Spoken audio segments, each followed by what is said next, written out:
14 मई बुधवार को देश के मुख्य न्यायाधीश के रूप में शपथ लेने के बाद सीजेआई भूषण गवई ने गुरुवार को अपने पहले ही फैसले में महाराष्ट्र के पूर्व मुख्यमंत्री और बीजेपी के नेता नारायण राणे को क्लीन बोल्ड कर दिया। सीजेआई भूषण गवई ने नारायण राणे द्वारा राजस्व मंत्री रहते हुए लिए गए एक फैसले को निरस्त कर दिया है। नारायण राणे पर आरोप है कि उन्होंने अपने करीबी बिल्डर को पुणे जिले की वन जमीन की 30 एकड़ जमीन दे दी थी। सीजीआई ने इस जमीन को वन विभाग को वापस देने का आदेश देते हुए कहा है कि देश भर में से ऐसे सभी मामलों की जांच होनी चाहिए जहां नेता, अफसर और बिल्डर की मिलीभगत है। अब इस फैसले के बाद महाराष्ट्र की राजनीति में बड़ा भूचाल होने की आशंका जताई जा रही है। क्या है ये मामला और किस तरह से महाराष्ट्र की राजनीति पर इसका असर पड़ेगा, इसकी पूरी जानकारी आपको इस वीडियो में देंगे। नमस्कार, आप देख रहे हैं लोकमत हिंदी। मेरा नाम है सोनू कनौजी। सबसे पहले जान लेते हैं कि क्या है ये पूरा मामला। ये मामला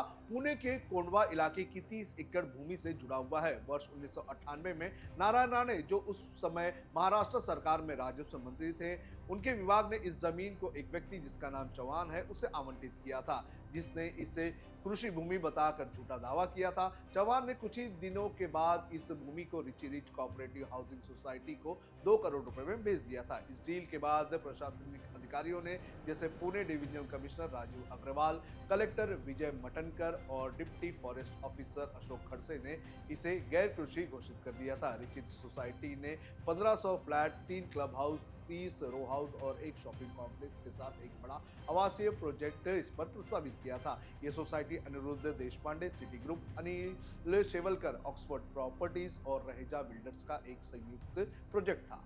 अब कैसे हुआ खुलासा, ये भी आपको बता देते हैं। जानकारी के अनुसार पर्यावरण संरक्षण समूह सजग चेतना मंच ने 2002 में सुप्रीम कोर्ट में याचिका दाखिल की थी, जिसके बाद कोर्ट ने सीईसी, सेंट्रली एम्पावर्ड कमेटी का गठन किया था। इसके बाद सीईसी ने स्थल का दौरा किया और विस्तृत रिपोर्ट सौंपी थी।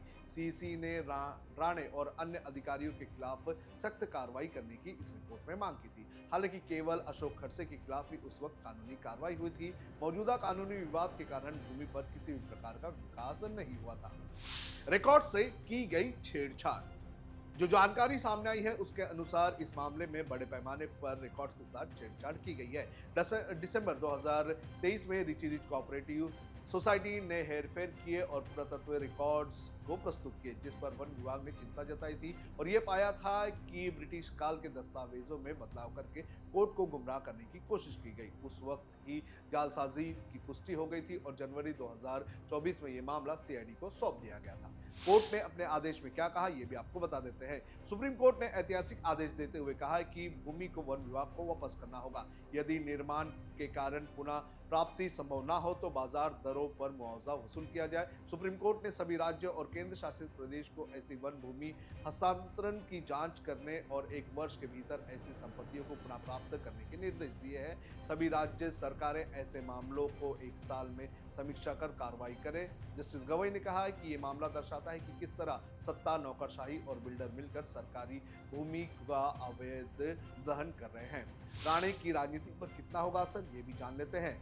सुप्रीम कोर्ट के इस फैसले के बाद महाराष्ट्र में नारायण राणे और उनके दोनों बेटे के राजनीतिक भविष्य पर ज्यादा असर पड़ने के आसार नहीं है, क्योंकि ये मामला काफी पुराना और महज 30 एकड़ जमीन का है। वहीं दूसरी वजह यह भी है कि महाराष्ट्र में पिछले विधानसभा चुनाव के बाद विपक्षी अलायंस जो है वो पूरी तरह से बिखरा हुआ है। विपक्ष कई मुद्दे पर संगठित होता हुआ नजर नहीं आ रहा है। इस ऑर्डर के बाद अगर कुछ महाराष्ट्र में हलचल हो सकती है तो ये सत्ताधारी पार्टियों के बीच हो सकती है।